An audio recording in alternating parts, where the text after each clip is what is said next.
ಸ್ನೇಹಿತರೆ, ಮೀಡಿಯಾ ಮಾಸ್ಟರ್ಸ್ಗೆ ಸ್ವಾಗತ, ಸುಸ್ವಾಗತ. ಗೆಳೆಯರೆ, ಪಶ್ಚಿಮ ಏಷ್ಯಾದಲ್ಲಿ ತೀವ್ರಗೊಳ್ತಾ ಇರೋ ಬಿಕ್ಕಟ್ಟು ಮತ್ತು ಜಾಗತಿಕ ತೈಲ ಪೂರೈಕೆಯಲ್ಲಿ ಉಂಟಾಗ್ತಾ ಇರೋ ಅಡಚಣೆ ಹಾಗೆ ಅದರಿಂದ ಬೊಕ್ಕಸದ ಮೇಲೆ ಬೀಳ್ತಾ ಇರೋ ಹೊರೆಯ ಹಿನ್ನೆಲೆಯಲ್ಲಿ ಪ್ರಧಾನಿ ನರೇಂದ್ರ ಮೋದಿ ದೇಶದ ಜನರ ಮುಂದೆ ಒಂದು ಗಂಭೀರ ಮನವಿಯನ್ನ ಮಾಡಿಕೊಂಡಿದ್ದಾರೆ. ಹೇಗೆ ಚೈನಾ ವೈರಾಣುವಿನ ಸಂದರ್ಭದಲ್ಲಿ ವರ್ಕ್ ಫ್ರಮ್ ಹೋಮ್ ಮಾಡಲಾಯಿತೋ ಹಾಗೆ ಈಗ ಇಂಧನವನ್ನು ಉಳಿಸೋದಕ್ಕೆ ಸಾಧ್ಯವಾದಷ್ಟು ವರ್ಕ್ ಫ್ರಮ್ ಹೋಮ್ ಮಾಡಿ, ಪ್ರವಾಸ ಪ್ರಯಾಣಗಳನ್ನು ಕಡಿಮೆ ಮಾಡಿ, ಅನಗತ್ಯ ವಿದೇಶಿ ಪ್ರವಾಸಗಳನ್ನು ಕೈಬಿಡಿ, ಚಿನ್ನ ಖರೀದಿ 1 ವರ್ಷ ಮುಂದೂಡಿ ಅನ್ನೋದು ಪ್ರಧಾನಿ ಮೋದಿ ಕೊಟ್ಟಿರೋ ಕರೆ. ಇದು ಸರ್ಕಾರದ ಆದೇಶ ಅಲ್ಲ, ಭಾರತದ ಜನ ಸ್ವಲ್ಪ ಜವಾಬ್ದಾರಿಯಿಂದ ವರ್ತಿಸಬೇಕಾದ ಸಂದರ್ಭ ಇದು. ಹೀಗಾಗಿ ತೈಲ, ಚಿನ್ನ, ರಸಗೊಬ್ಬರ ಮುಂತಾದವುಗಳ ಬಳಕೆಯನ್ನ ಕಡಿಮೆ ಮಾಡಿ ಅನ್ನೋದು ಮೋದಿ ಅವರು ಮಾಡಿಕೊಂಡು ಮನವಿ. ಹಾಗಾದ್ರೆ ಭಾರತದ ಮೇಲೆ ಬೀಳ್ತಾ ಇರೋ ಹೊರೆ ಎಷ್ಟು? ಯಾವ ಕಾರಣಕ್ಕೆ ಮೋದಿ ಇಂಥದ್ದೊಂದು ಮನವಿಯನ್ನ ಸಾರ್ವಜನಿಕ ಸಮಾರಂಭದಲ್ಲಿ ಮಾಡ್ಕೋಬೇಕಾಗಿ ಬಂತು? ಅವ್ರು ಏನ್ ಹೇಳಿದ್ರು ಬನ್ನಿ ನೋಡೋಣ. ಗೆಳೆಯರೆ, ಭಾರತ ವಿಶ್ವದ 3ನೇ ಅತಿದೊಡ್ಡ ತೈಲ ಆಮದುದಾರ ದೇಶ.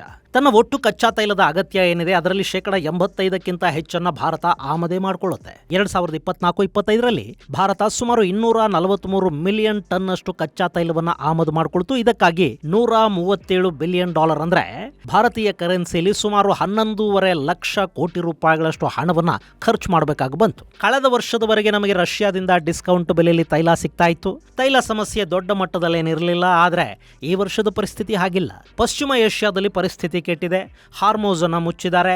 ಅಲ್ಲಿ ಯುದ್ಧದ ವಾತಾವರಣ ಇದೆ. ಹೀಗಾಗಿ ಜಗತ್ತು 21% ತೈಲ ಕೊರತೆಯನ್ನು ಅನುಭವಿಸ್ತಾ ಇದೆ.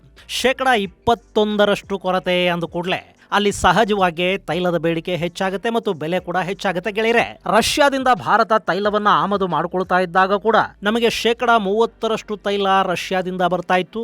ಇನ್ನುಳಿದ ತೈಲ ಬೇರೆ ಬೇರೆ ಕಡೆಗಳಿಂದ ಬರ್ತಾ ಇತ್ತು. ಅದರಲ್ಲೂ 50% ತೈಲವನ್ನ ನಾವು ಅರಬ್ ದೇಶಗಳು, ಇರಾಕ್ ಮುಂತಾದ ದೇಶಗಳಿಂದ ಆಮದು ಮಾಡ್ಕೊಳ್ತಾ ಇದ್ವಿ. ಅಂದ್ರೆ ಆ ತೈಲ ಸ್ಟ್ರೈಟ್ ಆಫ್ ಹಾರ್ಮೋಜ್ ಮೂಲಕ ಭಾರತಕ್ಕೆ ಬರ್ತಾ ಇತ್ತು. ಈಗ ಹಾರ್ಮೋಜ್ ಮುಚ್ಚಲ್ಪಟ್ಟಿದೆ. ಆ ಭಾಗ ಯುದ್ಧದ ವಾತಾವರಣದಲ್ಲಿದೆ. ಹೀಗಾಗಿ ಭಾರತಕ್ಕೂ ತೈಲ ಕೊರತೆ ಉಂಟಾಗ್ತಾ ಇದೆ.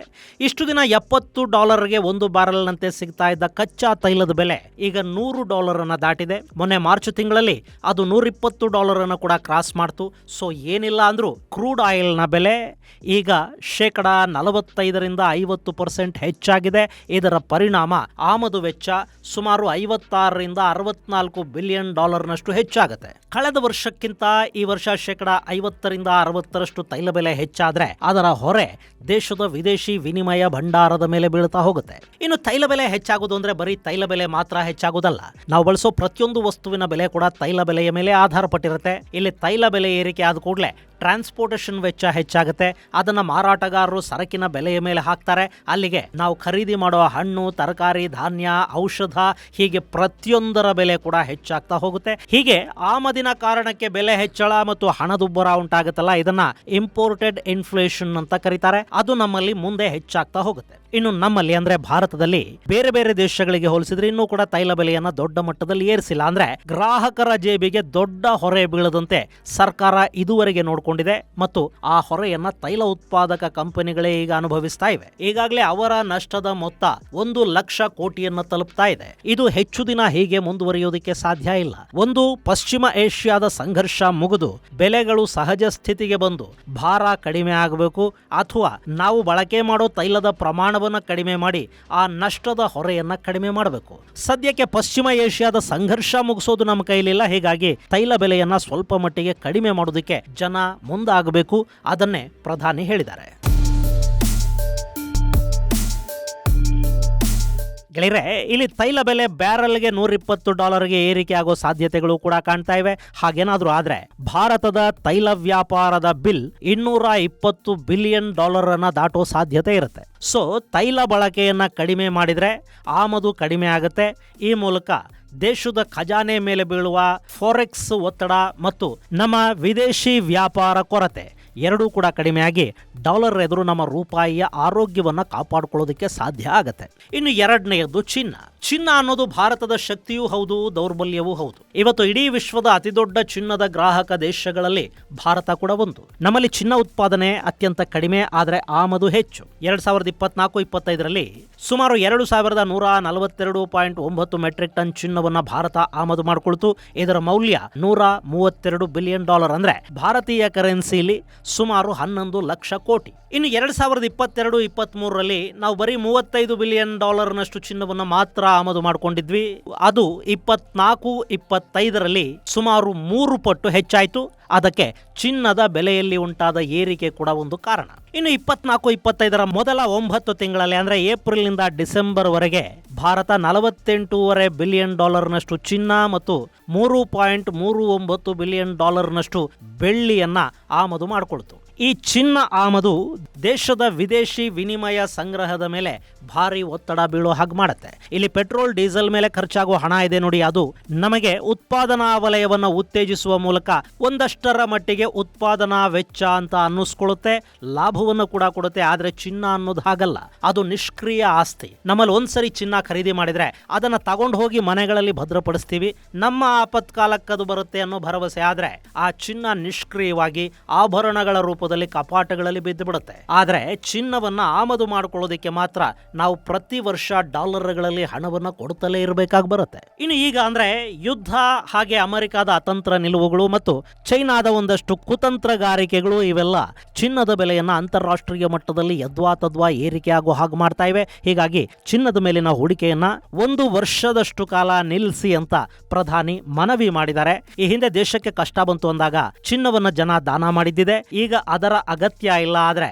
1 ವರ್ಷ ಚಿನ್ನ ಖರೀದಿ ವ್ಯಾಮೋಹವನ್ನ ಕಡಿಮೆ ಮಾಡಿಕೊಂಡ್ರೆ ಸಾಕು ಅಂತ ಪ್ರಧಾನಿ ಇಲ್ಲಿ ಹೇಳಿದ್ದಾರೆ. ಇನ್ನು 3ನೇಯದ್ದು ರಸಗೊಬ್ಬರದ ಆಮದು. 2024ರಲ್ಲಿ ಭಾರತ ಸುಮಾರು $7.71 ಬಿಲಿಯನ್ ನಷ್ಟು, ಅಂದ್ರೆ ಭಾರತೀಯ ಕರೆನ್ಸಿಲಿ 65,000 ಕೋಟಿ ರೂಪಾಯಿಗಳಷ್ಟು ಮೌಲ್ಯದ ರಸಗೊಬ್ಬರಗಳನ್ನ ಆಮದು ಮಾಡಿಕೊಳ್ತು. ಭಾರತ ವಿಶ್ವದ ಅತಿದೊಡ್ಡ ರಸಗೊಬ್ಬರ ಗ್ರಾಹಕ ರಾಷ್ಟ್ರಗಳಲ್ಲೊಂದು. ತನ್ನ ಕೃಷಿ ಅಗತ್ಯಗಳನ್ನು ಪೂರೈಸೋದಕ್ಕೆ ಭಾರಿ ಪ್ರಮಾಣದಲ್ಲಿ ರಸಗೊಬ್ಬರದ ಆಮದನ್ನ ಭಾರತ ಮಾಡಿಕೊಳ್ಳುತ್ತೆ.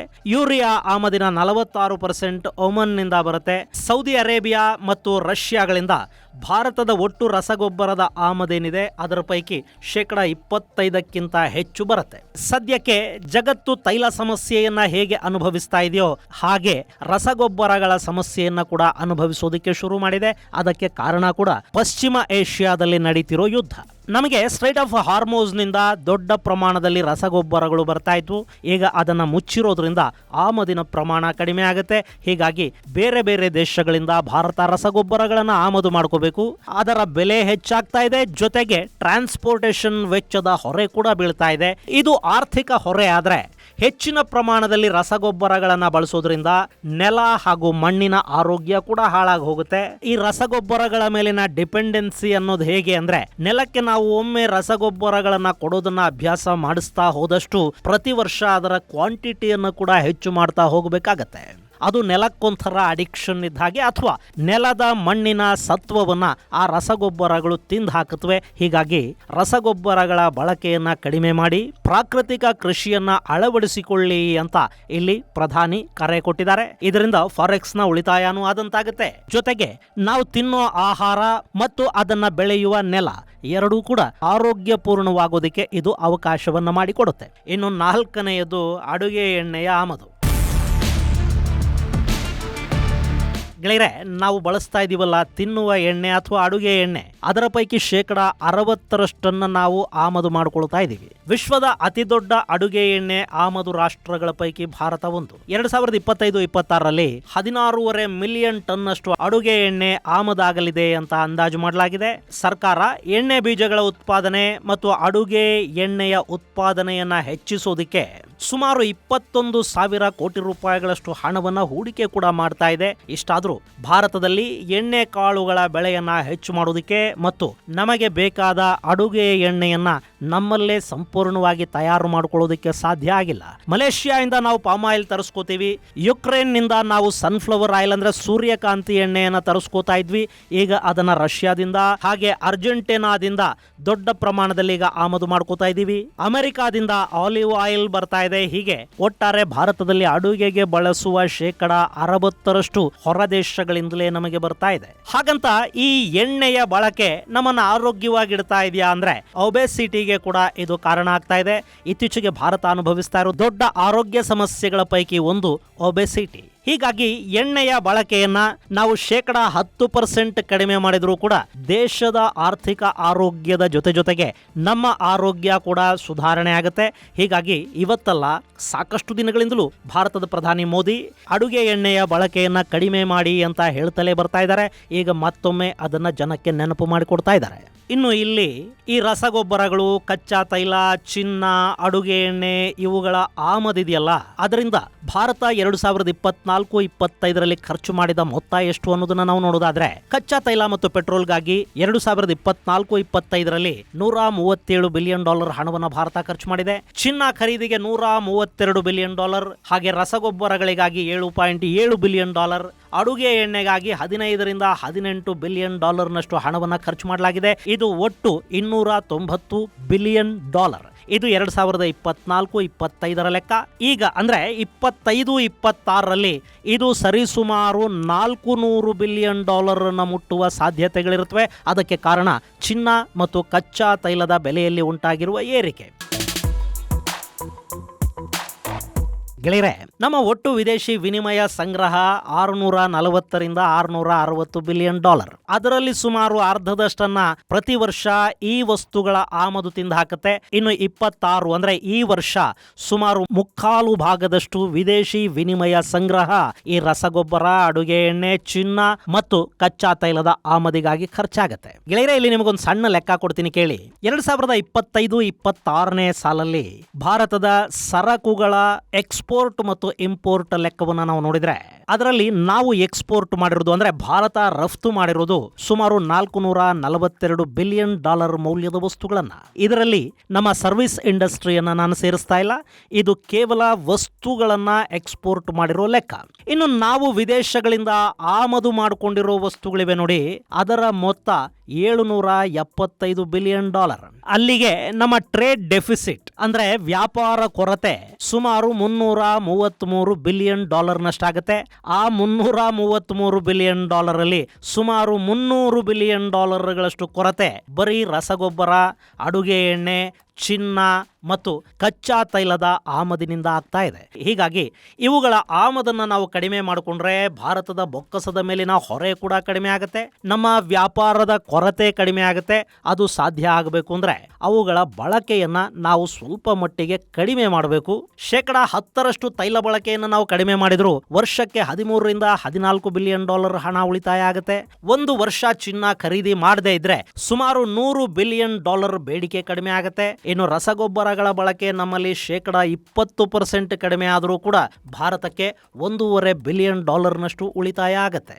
ಇಲ್ಲಿ ಇದೆಲ್ಲವನ್ನ ಮಾಡೋದಕ್ಕೆ ಕಾರಣ ಭಾರತದ ಆರ್ಥಿಕ ಪರಿಸ್ಥಿತಿ ಹದಗೆಡ್ತಾ ಇದೆ ಅಂತಲ್ಲ, ಆದ್ರೆ ಅದರ ಮೇಲೆ ಬೀಳ್ತಾ ಇರೋ ಅತಿ ಹೆಚ್ಚಿನ ಒತ್ತಡವನ್ನ ಕಡಿಮೆ ಮಾಡೋದಕ್ಕೆ ಕನಿಷ್ಠ ಪಶ್ಚಿಮ ಏಷ್ಯಾದ ಯುದ್ಧ ಮುಗಿದು ಕಚ್ಚಾ ತೈಲದ ಸರಬರಾಜು ಸರಾಗವಾಗಿ ಆಗೋವರೆಗಾದ್ರೂ ಭಾರತದ ಬೊಕ್ಕಸದ ಮೇಲಿನ ಹೊರೆಯನ್ನ ಕಡಿಮೆ ಮಾಡೋದಕ್ಕೆ ನಾವು ಪೆಟ್ರೋಲ್ ಹಾಗೂ ಡೀಸೆಲ್ ಬಳಕೆಯನ್ನ ಸ್ವಲ್ಪ ಮಟ್ಟಿಗೆ ಕಡಿಮೆ ಮಾಡಬೇಕಾಗುತ್ತೆ. ಅದಕ್ಕೆ ಹೆಚ್ಚೇನೂ ಮಾಡಬೇಕಾಗಿಲ್ಲ. ಒಬ್ಬೊಬ್ಬರೇ ಓಡಾಡೋದಕ್ಕೆ ಕಾರುಗಳನ್ನ ಬಳಸೋ ಬದಲು ಒಂದ್ ಸ್ವಲ್ಪ ಮಟ್ಟಿಗೆ ಸ್ವಲ್ಪ ದಿನಗಳ ಕಾಲ ಸಾರ್ವಜನಿಕ ಸಾರಿಗೆಯನ್ನ ಬಳಸೋದು ಅಥವಾ ಕಾರ್ ಪೂಲಿಂಗ್ ನಂತಹ ವ್ಯವಸ್ಥೆಗಳನ್ನ ಮಾಡಿಕೊಳ್ಳೋ ಮೂಲಕ ನಾವು ತೈಲ ಬಳಕೆಯನ್ನ ಕಡಿಮೆ ಮಾಡೋದಕ್ಕೆ ಸಾಧ್ಯ ಆಗುತ್ತೆ.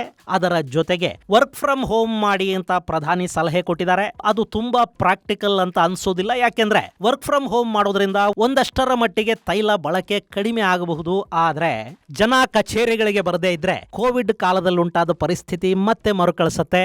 ಬೆಂಗಳೂರಿನಂತಹ ಮೆಟ್ರೋಪಾಲಿಟನ್ ಸಿಟಿಗಳಲ್ಲಿ ಪಿಜಿಗಳು, ಸಣ್ಣ ವ್ಯಾಪಾರಿಗಳು, ಫುಟ್ಪಾತ್ ವರ್ತಕರು, ಈ ತರದ ಸಾಕಷ್ಟು ಜನ ಕಚೇರಿಗಳಿಗೆ ಕೆಲಸಕ್ಕಾಗಿ ಬರೋರ ಮೇಲೆ ಆಧಾರ ಪಟ್ಟಿರ್ತಾರೆ. ಮಾಡ್ತಾರೆ ಅಂಥವರು ಮತ್ತೆ ವ್ಯಾಪಾರಗಳನ್ನ ಕಳ್ಕೋಬೇಕಾಗಿ ಬರುತ್ತೆ. ಹಾಗಾಗಬಾರದು ಅಂದ್ರೆ ನಾವು ಸಾರ್ವಜನಿಕ ಸಾರಿಗೆಯನ್ನ ಹೆಚ್ಚು ಮಾಡೋ ಮೂಲಕ ಒಂದಷ್ಟು ತೈಲದ ಮೇಲಿನ ಹೊರೆಯನ್ನ ಕಡಿಮೆ ಮಾಡೋದಕ್ಕೆ ಕೂಡ ಸಾಧ್ಯ ಆಗತ್ತೆ. ಇನ್ನು ಚಿನ್ನ ಮತ್ತು ರಸಗೊಬ್ಬರ ಅವುಗಳ ಬಳಕೆಯನ್ನ ಖರೀದಿಯನ್ನ ಕಡಿಮೆ ಮಾಡೋದು ನಿಜಕ್ಕೂ ಒಳ್ಳೆಯದು. ಆ ಬಗ್ಗೆ ನಾವು ಮತ್ತಷ್ಟು ಗಂಭೀರವಾಗಿ ಯೋಚಿಸಬೇಕಾದ ಅಗತ್ಯ ಇದೆ. ಇದು ಗೆಳೆಯರೆ ಭಾರತದ ಪ್ರಧಾನಿ ನರೇಂದ್ರ ಮೋದಿ ಅವರು ಮಾಡಿಕೊಂಡಿರೋ ಮನವಿಯ ಕುರಿತಾದ ಒಂದಷ್ಟು ಮಾಹಿತಿ. ಮುಂದಿನ ಸಂಚಿಕೆಯಲ್ಲಿ ಮತ್ತಷ್ಟು ವಿಶೇಷಗಳ ಜೊತೆ ಮತ್ತೆ ಭೇಟಿಯಾಗೋಣ.